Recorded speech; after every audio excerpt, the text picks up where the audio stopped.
बात करते हैं मूलांक 9 की। जिन व्यक्तियों का जन्म किसी भी माह की 9, 18 या 27 तारीख को हुआ है तो उनका मूलांक 9 होगा। मूलांक 9 का भविष्य फल 2023। यदि आपका जन्म मूलांक 9 के अंतर्गत हुआ है तो आप जीवन में प्रेम को महत्व देते हैं और अच्छी दोस्ती के लिए जाने जाते हैं, और कई बार आप कामों को बिना योजनाएं बनाए ही करना शुरू कर देते हैं। इस वर्ष आप जीवन में थोड़ा सा संघर्ष का सामना करेंगे, लेकिन डर कर नहीं बल्कि डट कर उसका सामना करेंगे और किसी चीज़ से या किसी स्थिति से डरेंगे नहीं।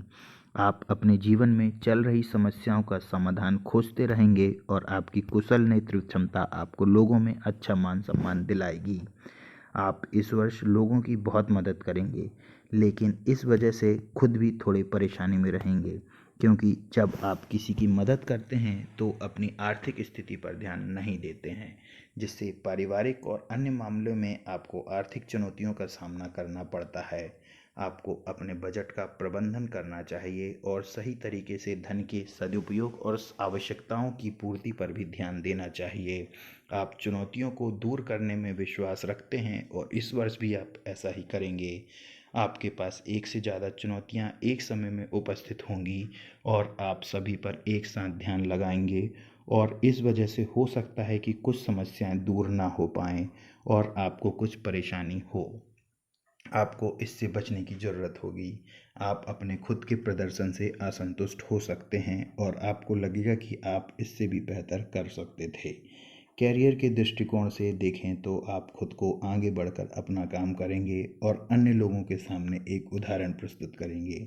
यदि आप राजनीति, कानून, मानव संसाधन या विज्ञान से संबंधित क्षेत्र में काम करते हैं तो इस वर्ष अच्छी सफलता प्राप्त कर पाएंगे। यदि आप राजनीति के क्षेत्र में हैं तो इस वर्ष आपको कोई बड़ा पद प्राप्त हो सकता है। ज्योतिष के अनुसार व्यापार करने वाले लोगों को अपने संपर्कों का बहुत लाभ होगा और कुछ नए लोगों से भी संपर्क स्थापित होंगे जो आपके व्यापार में प्रत्यक्ष और अप्रत्यक्ष निवेश कर सकते हैं। वैवाहिक जीवन में थोड़ी नोकझोंक चलती रहेगी, लेकिन फिर भी आप अपने जीवन साथी का ध्यान रखेंगे और उनके साथ मिलकर आवश्यक खरीदारी भी करेंगे तथा लंबी दूरी की यात्राएं भी करेंगे।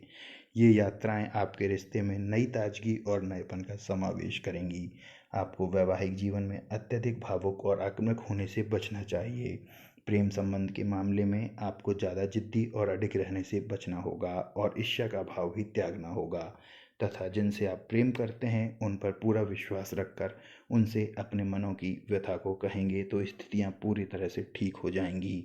स्वास्थ्य के दृष्टिकोण से यह वर्ष सावधानी रखने पर इशारा कर रहा है, क्योंकि यदि आप सावधानी नहीं बरतेंगे तो किसी बड़ी बीमारी की चपेट में आ सकते हैं। वर्ष का मध्य कमजोर रहेगा। अंतिम तिमाही अच्छा स्वास्थ्य लाभ प्रदान करेगी। धन्यवाद।